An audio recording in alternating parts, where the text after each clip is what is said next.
got the judgment, we were successful. In dismissing CEDA's application the publication of statements by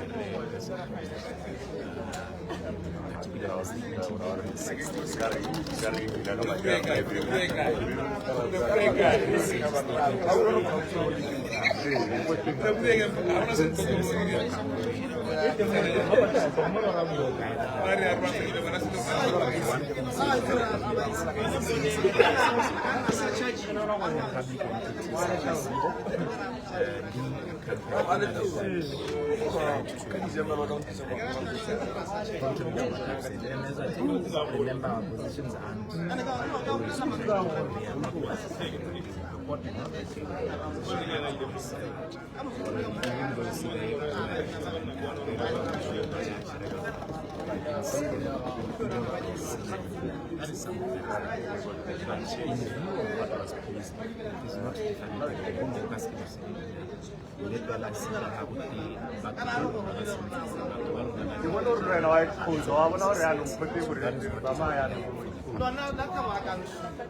going forward for Tshwanelang's posts, we are predominantly going to give other people the opportunity to comment before the statements made, because at the end of the day, the overall objective is simple: to allow the public to know how their assets are being used, not to gag anyone and neither to abuse any other parties.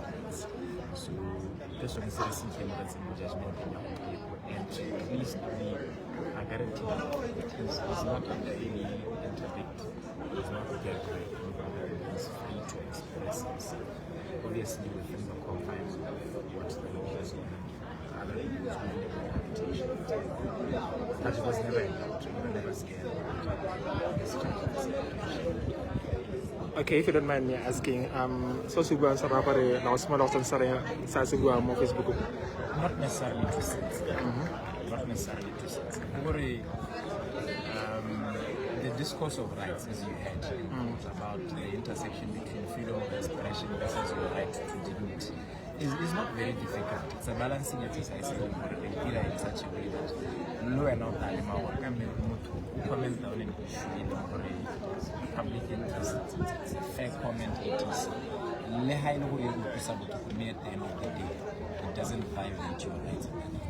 I don't think it's wrong for you to say I'm correct, provided there is sufficient material to make it. So I wouldn't say we will censor him.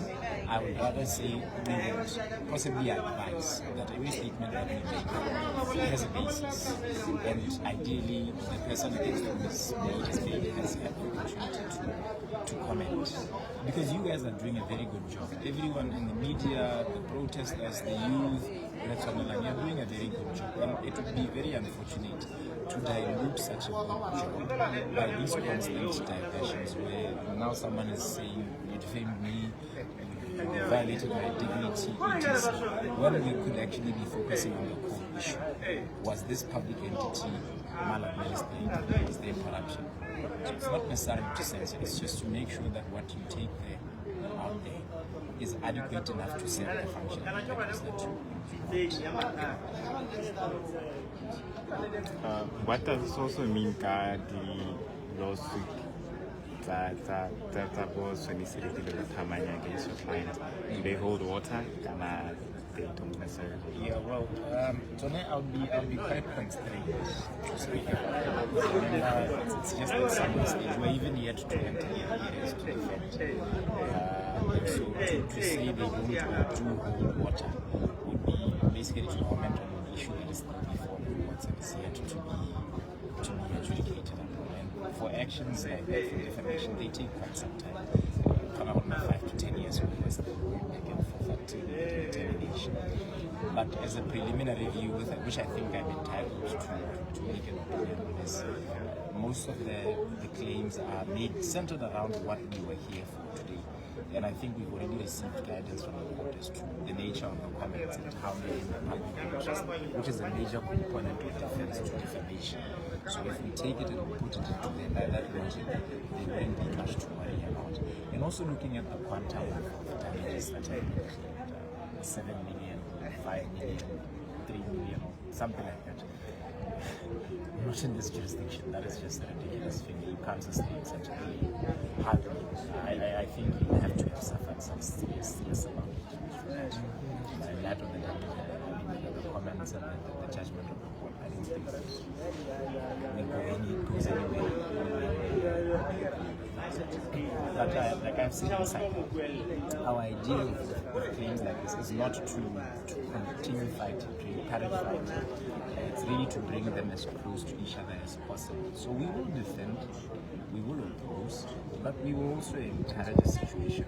This is where I was done wrong. So this is why we did it. How can we meet each other so that the overall objective is achieved at the end of the day? It is not only in the interest of the youth of Mr. Tshwanelang for the clarity to be given. It's also in the interest of CEDA to show that it's not corrupt, there's no maladministration, it is well run. They are there for the right purpose, making sure the public confidence is maintained. So let's not make the mistake of thinking that they too don't have an interest in proving or disproving these allegations, and they should take that as an opportunity, not just to try and sue the guy, gag him, or anyone who comes along, but to take it as an opportunity to put it in their platform and say that we haven't done that. I mean, you guys are from the media, you know that you don't accuse people to spite them, to try and destroy them. Sometimes you do it to get them to come forth and clarify. And that's a better approach. Thank you very much. Thanks.